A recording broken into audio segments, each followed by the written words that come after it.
Item is the presentation and discussion of the Prism journey for churches, and I would like to recognize one of our pastors, Tim Gay, to come and bring the motion, and then we will have some presentation and discussion. Brother Tim. You'll see this as item B on the front page there. The pastoral staff, with the support of the Deacon Council, moves that the church contract with the Reynolds Group to guide the church in the Prism journey for churches, for the purpose of seeking God's future direction for its ministry with an approximate cost of $13,000. So, church family, this motion is coming tonight, as you see, from the pastoral staff and from with the deacons' support. Our plan tonight is to have presentation and discussion without vote. And then we will have a vote 2 Sundays from now, the 26th, Lord willing. What we would like to do, because there's some people who are not able to attend tonight because they're involved in ministry, we're going to record the presentation part of this meeting. So what I'm going to do is present just straight through, all right? Probably about 20 minutes. And then we'll come up for air and have discussion, and we'll stop the recording after the presentation. The discussion will not be recorded. So just want to give you a heads up as to how this is unfolding. Everybody got that? All right. Everybody should have their packet there of information. I'm going to go over a few things by way of introduction, and then we will walk through that packet together in just a few minutes. All right. I'm not clicking. There we go. Now I'm clicking. All right. What I'd like to do first of all is to give you some background and some context in that order. Background and context. And I want to start with first of all with background. The years 2020 and 2021 provided our church's pastoral staff with the opportunity to reassess the ministry of First Baptist Headland. There were two factors, many factors, but two large factors in these years. First of all, as you know, in March of 2020, we had the pandemic, coronavirus, and that certainly was a momentous event.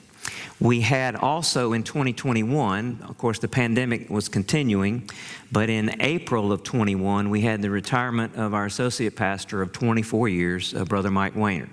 So those were some pretty major events going on with the world, of course, and with our church.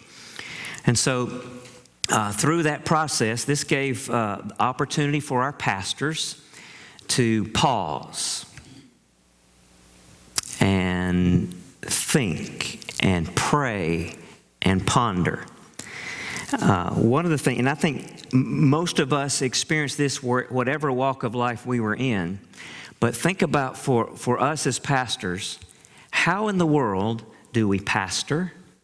How in the world do we lead and shepherd and do church when much of what we do is shut down?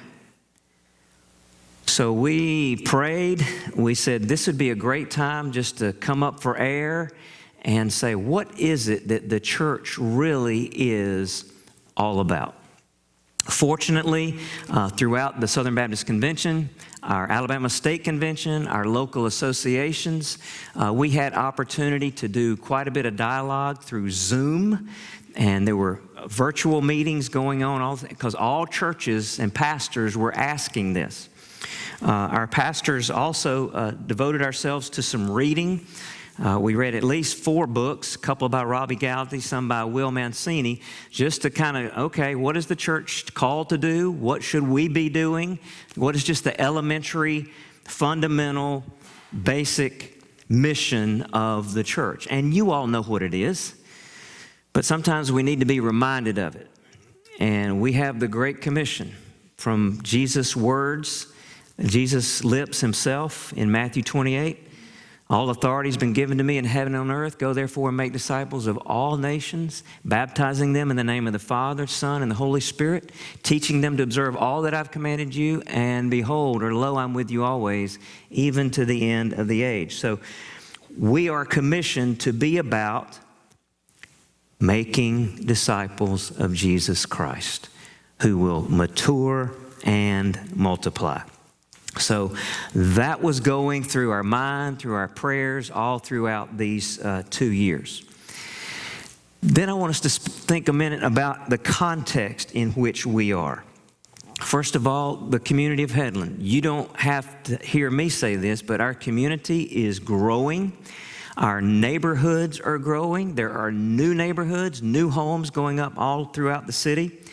Our schools are bursting at the seams. Any teachers that can bear witness to that, I'm sure. All right, so we are in a thriving, growing community. And then also a chance to look at the context of our church, First Baptist Headland. As we looked at our church, we noticed, hey, you know, the pastors are graying. We've been here a good while. The pastoral tenures are long, and thanks be to God for that, by the way. That's a good thing, but it can be a challenge as well. We have new staff coming on board with our church business administrator, Todd Phillips, and our pastor of students, Mike Mata. So what is God's vision for us in this new day, in this new era? Now, we know our mission is to make disciples, to know Christ and make Him known. But what would be specifically God's vision for First Baptist Headland under that overall Great Commission to know Christ and make Him known? What would be His specific vision for us for the next 5 to 7 years? So we wanted to ask that question. And that's what brought us to meet a gentleman by the name of Chris Reynolds of the Reynolds Group. And he's the person who runs the Prism process. He is a pastor and a church consultant from Columbia, South Carolina. He helps SBC churches and other denominations for that matter. He's helped associations within our denomination, and he helps individual churches. He works with churches and associations on re-envisioning and revitalizing their ministries. A couple of stats I want to just bring to your attention. We talked with him on Zoom about many things. Tim and Judy interacted with him face-to-face at the Southern Baptist Convention last year. But some of the things that he said really stood out to us, and I want to just give you an example of that. Your church might need fresh vision when? And here are 3 numbers: 60, 40, 20. 60 represents the average age of your congregation. 40 represents the number of years that the average aged person has been churched anywhere. They know church.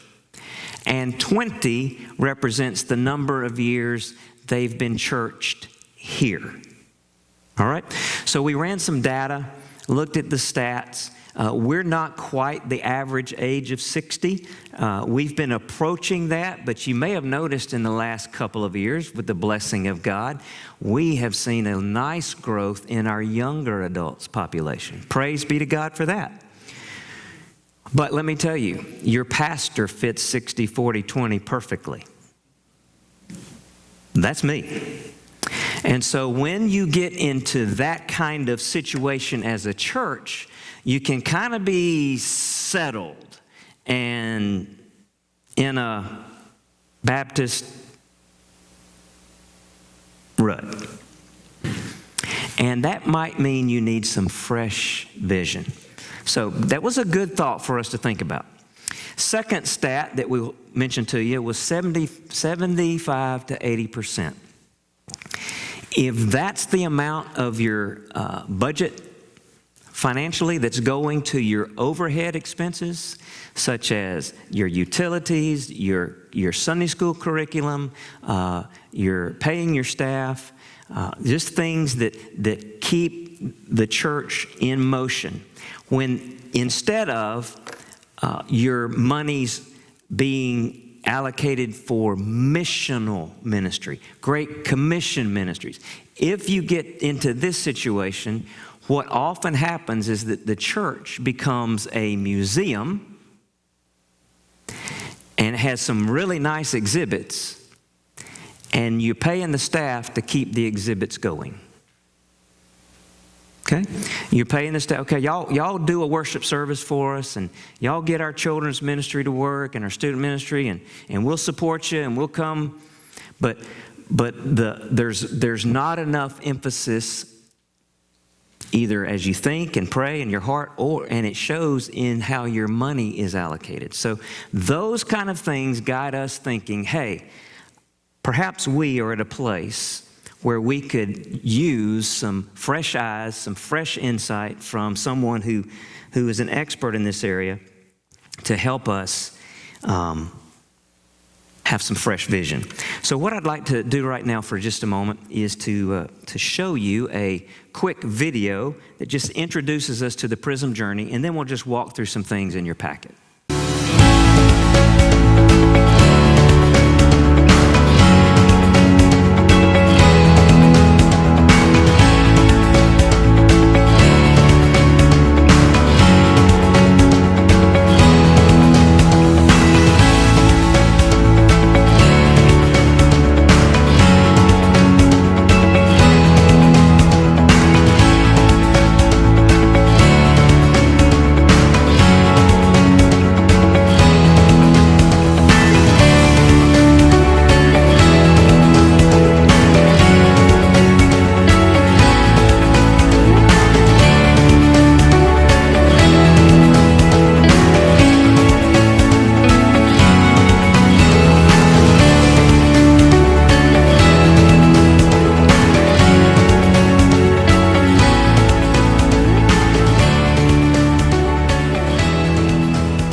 Prism journey, 3 seasons: spiritual season, strategic season, and journey season. If you have your packet now, I'd like us to look at this, and I want to walk through. I will not read everything, I will not read everything, but I'd like to discuss some of the things here. You'll see, of course, on the front page, it says right here, a spiritual and strategic journey for churches. This is not a group of people simply saying, all right, let's come up with a new strategy for our church. This begins with a season of spiritual focus, and I'll talk about that more in a moment.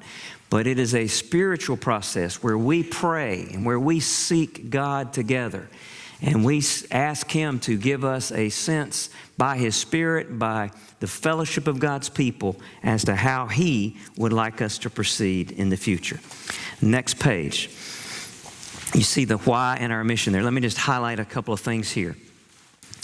The desire of the Prism journey is to see churches empowered on a congregational journey that is both spiritual and strategic. There is strategy, but there's also this beautiful initial spiritual component. Our mission is to see churches fulfilling God's full kingdom potential and embracing His unique disciple-making vision for their context. Now that says what I've said a moment ago. Churches are to be about making disciples. We have the commission given us by Jesus. But what about its uniqueness for us as a church for First Baptist Headland? What is our unique role? How does the Great Commission look for First Baptist Headland? You'll see there in the middle, it's contextualized. By that, this means that the process is not cookie cutter. The consultant in here, it's called a journey guide. Chris Reynolds does not come with a cookie cutter and say, okay, we found this to work in a lot of churches, so here's the cookie cutter, y'all do it. No, it's contextual. Who's First Baptist Headland? What are y'all like? What is your burden? What is your passion? What are your strengths? What are your challenges? It's very much rooted in who we are and what we need to be as a church. Breakthrough clarity. ensures that the whole congregation shares the vision with ownership and passion. It's collaborative and it's congregational minded. So that was very attractive. It's a very grassroots emphasis. All right, next page, please. The challenge every church is facing. I will not read all of these, but I do want to highlight in the first column, the last one, the fourth one there. Members struggle to grasp how to carry out the work of the ministry in the places they live, work, and play. I want to speak to that just a moment. As Tim and Joel and I processed this, prayed through it, conversed with people on Zoom and with Chris on Zoom,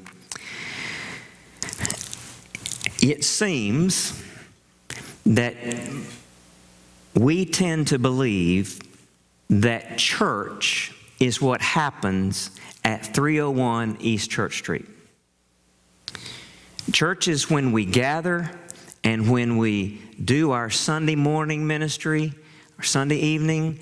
We ask the staff to lead much of that. We have Sunday school teachers who lead much of that. And most of what church is happens at 301 East Church Street. When we drive off campus, we're not necessarily missional. We're not thinking about, okay, how do I make Christ known now in the places where I live, work, and play? We saw this as a real need for our church, and that really piqued our interest. And then if you would look at the last, on the second column, the last statement there, the church is dependent upon leadership to keep the weekly machine running. And I already mentioned to you the image of the museum and the staff being the curators of the exhibit. So many times churches are facing these kind of challenges, and those were two that particularly stood out to us as we worked through this. Now, let me also say, back to that museum imagery, there are some exhibits about church that are bona fide and good and needed and need to be done, all right? We need to gather every week together for corporate worship. In fact, we're told to do that. We need to gather around the Bible in Sunday school, and we need to have prayer gatherings. Those are things that we need to do, we must do, and we'll keep doing. But a process like this may point out, here's something you're doing. It may have outlived its purpose. And so there's some challenge here. We don't want to just keep exhibits going because we've always kept them going. So those are the kind of things that hopefully we'll be able to walk through in the process. All right, if you'll turn to what is the process page. Everybody tracking with me on that, on what page we're on? All right. It's 100% contextualized. All right, I already mentioned that. It helps the church live into its future story as a congregational movement. All right, here's an overview, the core process. The Cali weekend. I'll be telling you much more about this in the next few pages, but this is an initial heavy focused weekend. It's called Congregational Assessment and Learning Experience Weekend. It's an opportunity for us to see where we are and how ready are we to consider such a spiritual, strategic, and journey season ahead. All right? Once the Cali weekend is completed, then we would step into the first season, the spiritual season. It's about transition. And this is primarily about 100 to 120 days of prayerful discernment. What would happen here in this first 3-month period, 3 to 4 month period, is that we would have prayer triplets, okay? Groups of 3 who would meet approximately 10 times over the 100 to 120 days with a prayer guide that the consultant and staff, we will help produce a prayer guide that fits our context, and we would ask the church in groups of 3, as many as would, to start praying. And brothers and sisters, when we start praying, it softens our hearts, it opens some space for God to begin speaking to us. So that's the first season.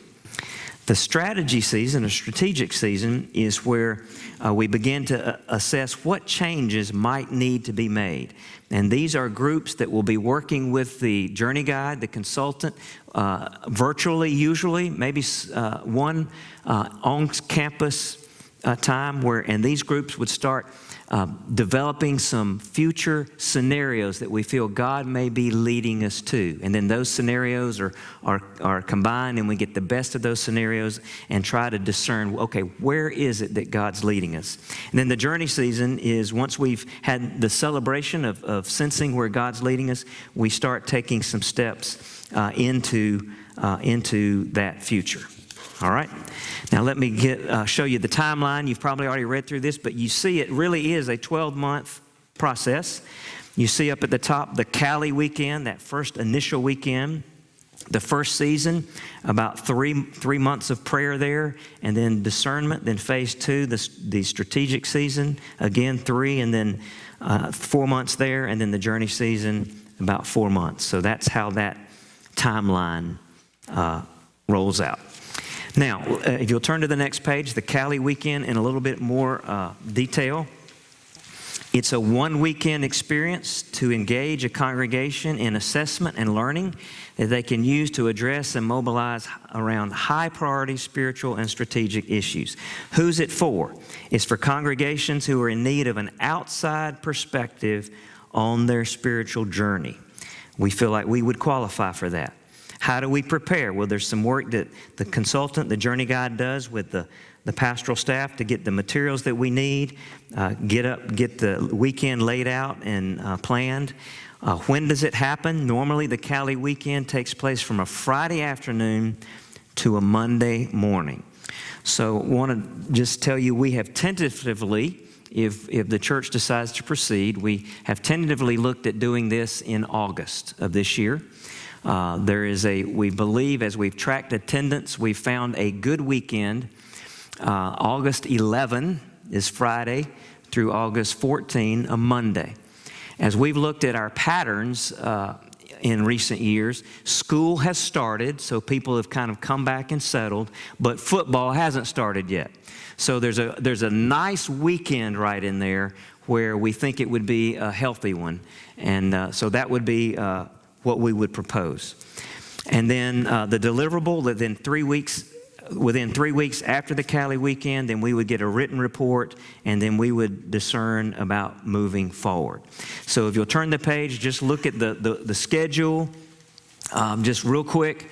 On Friday, if we do it August 11th, there's some pre-conference work, and then it really begins with a big dinner on Friday night. And this is a dinner that we would love to get as many people as possible, even including our senior high students, to come to hear the overview from Chris Reynolds as he gives us some challenge and some motivation for the weekend ahead. That's Friday evening. Saturday, you'll see that all day long, there will be in hour-and-a-half increments these focus groups where the consultant, Chris Reynolds, will meet from anywhere from 12 to 15 people in a focus group throughout the day. And we would want to get as many of these focus groups as possible. Let me tell you what occurs there. And by the way, in the focus group is the journey guide, the consultant, and 12 to 15 church members in a room together with no church staff present, okay? So this is an opportunity for the consultant to hear from the people. And here are some of the things that would be discussed. Name 3 areas of health and strength about your church. Secondly, name 3 areas that you are excited about God's leading for our church. And thirdly, what obstacles or roadblocks do you see? Those are some sample questions. Now, he said this, and I want to make sure we all understand this. He says, this is an opportunity for the congregation to be heard, to be transparent and open. He says it's even an opportunity for some people to disagree, but they must not disagree in a disagreeable manner. So that's the spirit. We're here to grow, to learn, to seek God. We want to hear from you. He wants to hear from you, and in an honest way, but in a positive, joyful, loving spirit. Those are what the focus groups are about. Next, the next page, on Sunday, the journey guide would be here with fresh eyes, just looking at everything we do. He'll be wearing glasses with a big nose and a fake mustache so you can't tell who he is. And he'll be just kind of wandering around, sticking his head in Sunday school, seeing what happens back in the children's area, being in our worship service, just observing and taking notes. We'll have lunch and dialogue with the staff. The staff will meet that afternoon. There's time for another focus group that afternoon. Then on Monday, we'll get a first impressions report as a staff, and then we will certainly we would come to the deacons and say, here's where we are. Are we ready to proceed? So that's the Cali weekend. That's kind of what assesses everything and determines, is First Baptist Headland ready to move forward in the rest of the journey? All right, and then the last page is anticipated outcomes. A successful process would allow us to say yes to these questions. Are members genuinely excited to be a part of the congregation? Are you seeing an increase in participation engagement in the week-to-week behaviors of the members? Have you seen increased giving from congregation consistently over the last 5 years? Does your church's mission create immediate interest in conversation among those who hear it? Is your church clearly moving toward a 30% multiplication rate? I needed to ask him what that meant. Here's just a quick summary of that. Do you all realize that with attrition, people changing churches, people moving away, people passing away, that the church needs to be growing at a 30% rate just to break even numerically? That was an interesting, that's, church nationwide kind of statistics. It takes about 30% to stay even, all right? Are your staff and lay leaders excited about the direction the church is headed? Can you share the story of multiple unchurched and dechurched people engaging your church over the last 12 months? In the last 30 days, did you and each member of your team help more than one church member better understand how they can engage people with the gospel in the places where they live, work, and play? See, that's becoming missional. Do you have a collective synergy among your body where God is leading your congregation over the next 5 to 7 years? Have you made significant change in your governance in the last 7 years? And are 20% of your members clear about God's unique disciple-making vision for your congregation? So we would love to be able to say yes to those questions.